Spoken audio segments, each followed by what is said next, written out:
The doorbell rang through the marble halls of the grand estate, echoing like a desperate heartbeat. On the other side stood a woman whose hollow eyes carried the weight of 1,000 silent cries. In her trembling arms, a little girl clung to her like a withered leaf in a storm. Her clothes were threadbare, her cardigan dotted with tiny holes, and her face bore the exhaustion of someone who had walked too far, for too long. Not only across miles but through battles, regrets, and sleepless nights. She didn't ask for money. She didn't beg for shelter. With a voice fragile as cracked porcelain, she simply said, "Can I clean your house for a plate of food?" The man at the door, one of the wealthiest in the city, stared at her and froze. His hand slipped from the handle. His breath caught. Because this wasn't a stranger.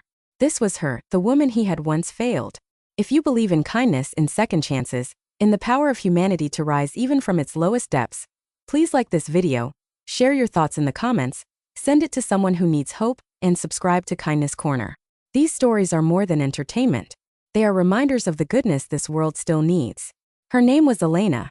Years ago, she had been full of laughter, dreams, and the kind of innocence that believed life would eventually fall into place. But she learned that life does not always reward the kind-hearted. She had married young, to a man who promised stars but delivered scars. He abandoned her with a toddler and a hospital bill she could not pay. One by one, her lifelines unraveled. Her job, her apartment, her friends, who drifted away when her pleas for help became routine. In time, she was sleeping on a church bench with her daughter cradled against her, whispering fairy tales into the cold night air to drown out the growl in the child's stomach.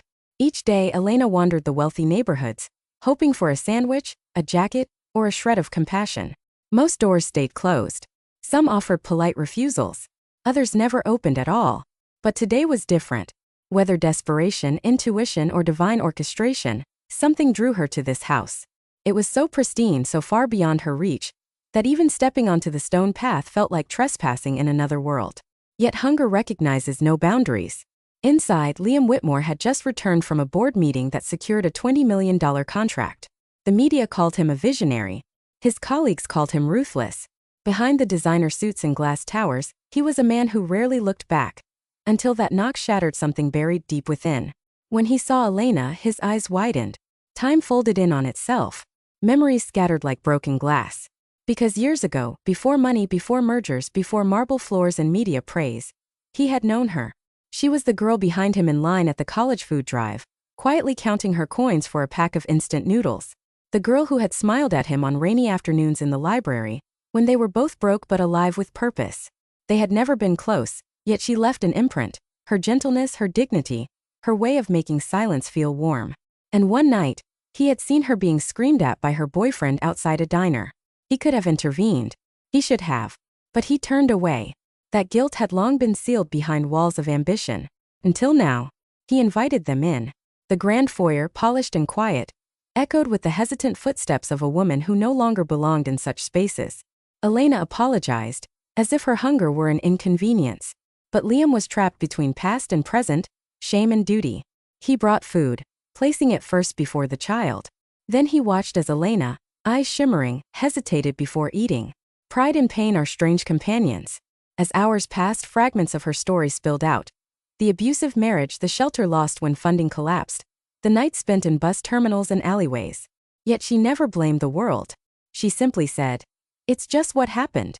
Her resilience spoke louder than any plea for pity. The next morning, Liam did something uncharacteristic. He canceled his meetings. He set up a guest room, leaving new clothes, a toothbrush, and a folded note. "Stay as long as you need." Elena wept in silence as she read it, clutching her daughter closer. It wasn't just a better food. It was dignity. But trust does not rebuild overnight.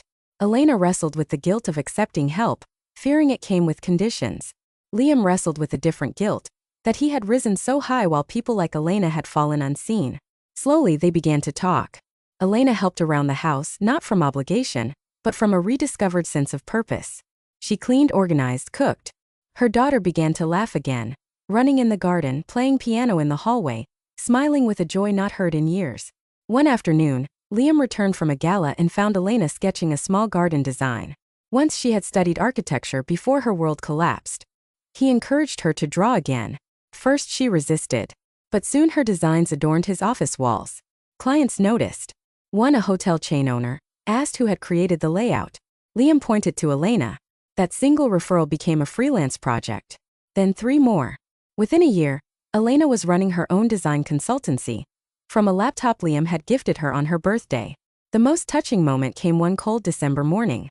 Elena came to him with an envelope. She had saved enough for a small apartment. "You've done more than I could ever repay," she whispered. Liam held the envelope but didn't open it. Instead, he led her and her daughter outside, where a fresh sign read, "Whitmore Foundation for Women and Children." It had been Elena's idea.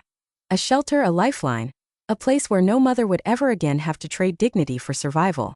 As the sun rose behind them, the little girl tugged on Liam's sleeve. "Are you going to be our family now?" Liam knelt, his voice breaking. "I already am." If this story touched your heart, if it reminded you of the power of second chances, of unseen struggles, of how one act of kindness can change everything, please like this video, share it with someone who might need hope today. We're not just telling stories. We're reminding the world that empathy still exists. Before you go, please leave a comment, just a heart emoji or a few words. Your message may be the light someone else needs today.